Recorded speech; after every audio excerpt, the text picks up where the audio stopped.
Bisa membedakan ya? Kok kayaknya kayak nggak paham gitu ya. Membenci kenakalannya oke, tapi membenci orangnya nggak boleh. Harus dibedakan. Kenakalannya memang kenakalan, tapi orangnya kan tetap orang, manusianya kan tetap manusia. Paham? Kayak gini loh ibu, maaf ya. Ibu misalnya dikasih duit sama suami segebok ratusan ribu, jumlahnya 10, berarti berapa? 1 juta. Dan duit itu, duit itu ono teleke, ada teleknya. Kotoran ayam itu apa namanya? Tembelek. Deh, ibu sampean dikasih duit 1 juta sama suami, duitnya ono tembeleke. Kira-kira ini yang dibuang tembeleke tok apa sak duit-duitnya? Tembeleke tok itu pelirit. Tembelek duit. Benci sama tembeleknya, tapi kan nggak benci sama duitnya.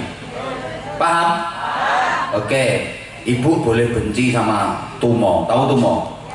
Yang ada di kepala itu apa namanya? Tuma. Apa jenisnya? Tuma ya?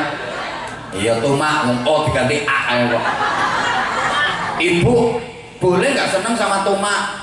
Benci sama tuma boleh, tapi jangan karena benci tuma tembus sandas-sandase. Wis mas timbangan indah kok kayak tumae ditugel ketok baik ganti semangka.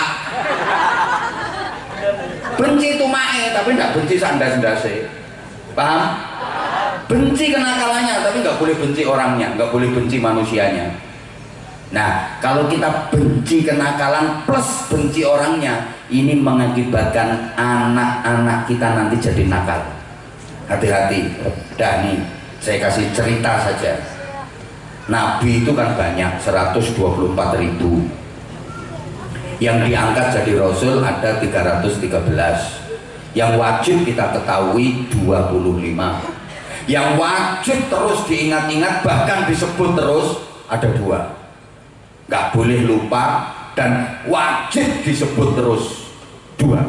Siapa? 1 Nabi kita Nabi Muhammad Shallallahu Alaihi Wasallam. 2 Nabi Ibrahim Alaihi Salam. Kita itu wajib tiap hari, bukan hanya mengingat-ingat Nabi Ibrahim, wajib menyebut. Kapan? Ketika sholat itu ada sholawat namanya sholawat Ibrahimiyah. Allahumma sholli ala sayyidina Muhammadin wa ala ali sayyidina Muhammad kama shollaita ala sayyidina Ibrahim wa ala ali sayyidina Ibrahim. Di sini yang masih pakai Ibrahim. Oh iya, barangkali diganti Sulaiman dan ketularan sugih.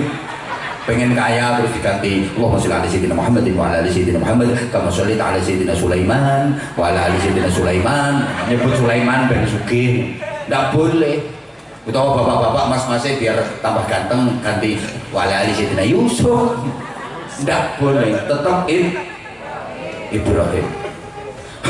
Bahkan bukan hanya orang hidup yang harus ingat dan menyebut Nabi Ibrahim, orang mati pun masih disuruh nyebut dan ingat Nabi Ibrahim. Kapan itu? Waktu ditalqin. Bapak Ibu sudah pernah ditalqin? Sabar sebentar lagi. Itu nanti ada Gusti Allah Pangeran kula, Nabi Muhammad Nabi kula, kitab Al-Quran Imam kula. Ku terakhir nanti ada Nabi Ibrahim bersasat bapak kula. Kok Nabi Ibrahim? Kok gak Nabi Adam? Mesisan mentok sampai atas Nabi Ibrahim. Tunggu ya, nanti kalau ditalqin itu pasti ada Ibrahim. Kalau nggak ada keluar kemudian Ibrahimnya belum, terus diresep lagi. Kenapa kok Nabi Ibrahim yang disebut-sebut? Gini Bapak Ibu ya, kok bukan Nabi Adam, kok bukan Nabi Nuh? Sebab Nabi Ibrahim itu anak keturunannya baik-baik semua, nggak ada satupun yang nakal. Itu hebatnya Nabi Ibrahim. Kalau Nabi Nuh masih punya anak keturunan yang nakal. Kan'an itu anaknya Nabi Nuh kafir, neraka. Bedanya apa?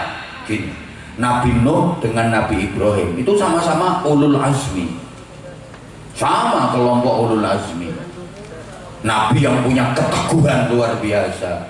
Tapi kok beda? Nabi Nuh punya anak yang mencatat sejarah hitam dalam dunia ini, sedangkan Nabi Ibrahim punya anak yang mencatat sejarah emas, sampai monumennya sampai sekarang masih ada. Khidir Ismail, monumental sekali.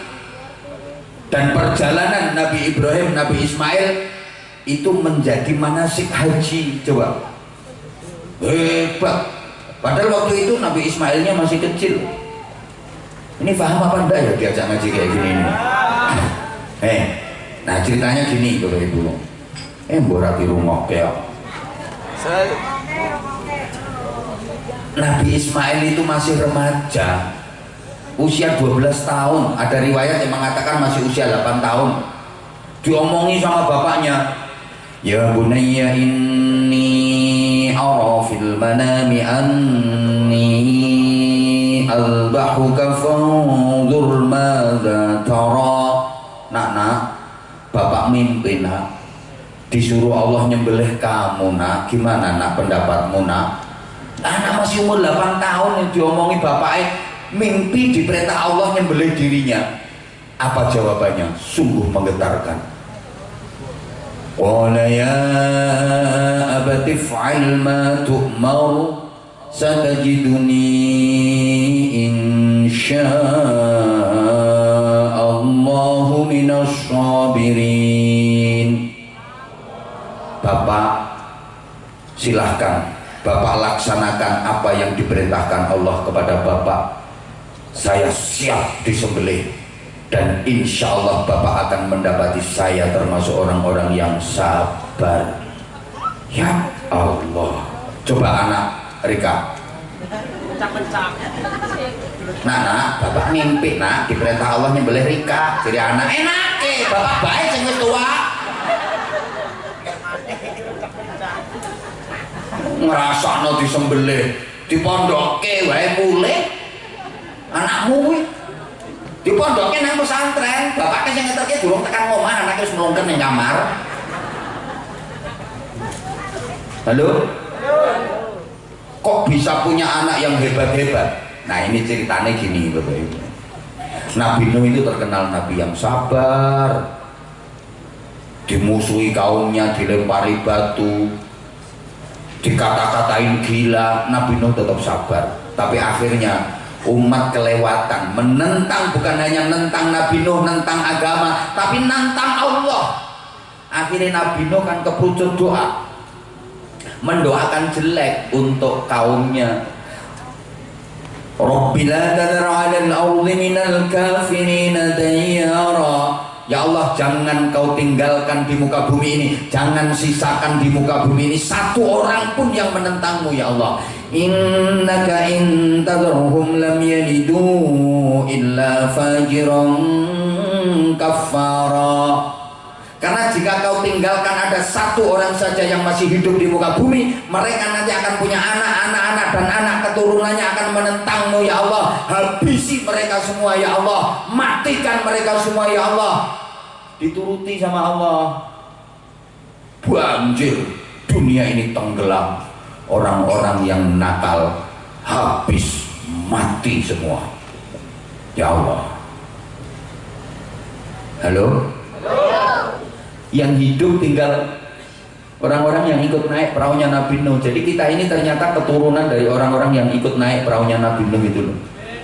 Loh iya, makanya kita semua di sini saudara. Sama ndak usah ribut lah soal ini nasabnya dari sana, dari sana, dari sana, ngapain? Sama kok kita ini dari keturunan orang yang naik perahunya Nabi Nuh. Mentok nasabnya ya tekan Nabi Adam karo Ibu Hawa. Nggih napa nggih? Ya wis ngono ae. Yang penting kita ini kitanya baik gitu loh. Siapapun kalau baik ya wajib kita hormati, kita apii gitu loh. Halo? Halo? Gitu, sama ndak usah bangga-bangga. Sama orang ngerti munggah keturunanmu tekan Bathara Kala ya orang ngerti. Apa kono kae tekan Raja Fir'aun ya orang ngerti. Halo? Loh, ya Allah, gara-gara Nabi Nuh mendoakan rusak umat itu, anaknya sendiri yang namanya Kan'an nggak mau iman. Coba banjir itu Kan'an, ayo ikut bapak naik perahu. Nak, mau gak mau, aku mau naik rumah. Munggah rumah, naik rumah.